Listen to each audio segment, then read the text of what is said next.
RSS आता भाजपच्या मंत्र्यांची क्लास घेणार आहे। केंद्रीय गृहमंत्री अमित शहा यांनी शिर्डीतील पक्षाच्या अधिवेशनामध्ये भाजपच्या मंत्र्यांची बैठक घेऊन त्यांच्याबद्दलच्या अपेक्षा सांगितलेल्या होत्या। तर पंतप्रधान मोदींनी सुद्धा 2 दिवसांपूर्वी मुंबईमध्ये महायुतीचे मंत्री आमदारांचा क्लास घेतला होता आणि आता आजपासून 2 दिवस राष्ट्रीय स्वयंसेवक संघाचे ज्येष्ठ पदाधिकारी भाजपच्या मंत्र्यांची बैठक घेऊन कानमंत्र देणार आहेत। राज्यात महायुतीचं सरकार देवेंद्र फडणवीस यांच्या नेतृत्वात सत्तारूढ झाल्यानंतर संघ आणि भाजपचे मंत्री यांची ही पहिलीच बैठक आहे। तर संघाच्या यशवंत भवनामध्ये 2 दिवस ही बैठक होणार आहे।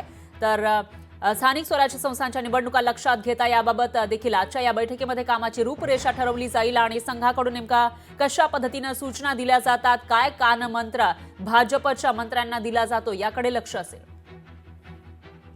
आणि याविषयी अधिक माहितीसाठी आपले प्रतिनिधी स्वप्नील जाधव हे आपल्या सोबत थेट जोडले गेले आहेत। स्वप्नील, काय सांगाल? प्रचंड बहुमत महायुतीला मिळालं आहे राज्यामध्ये आणि त्यातही भाजपचे सगळ्यात जास्त आमदार निवडून आले आहेत, मंत्रीही सगळ्यात जास्त भाजपचे आहेत आणि अशामध्ये आरएसएस कडून आता या मंत्र्यांची क्लास घेतली जाणार असल्याचं कळतंय। नेमकं कशा पद्धतीने हे वर्ग होणार आहे?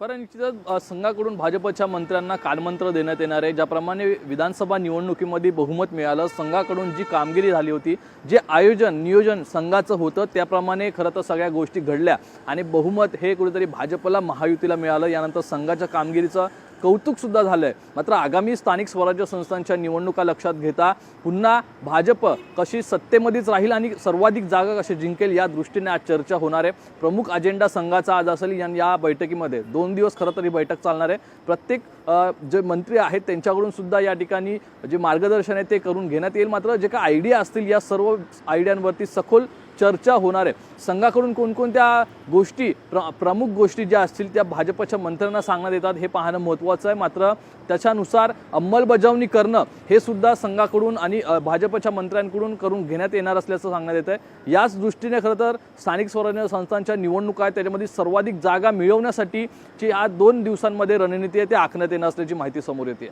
निश्चितच स्वप्नील, त्याच्यामुळे आता नेमका काय कानमंत्र दिला जातो तेही बघावं लागेल। दरम्यान धन्यवाद तुम्ही दिलेल्या या सविस्तर माहितीसाठी।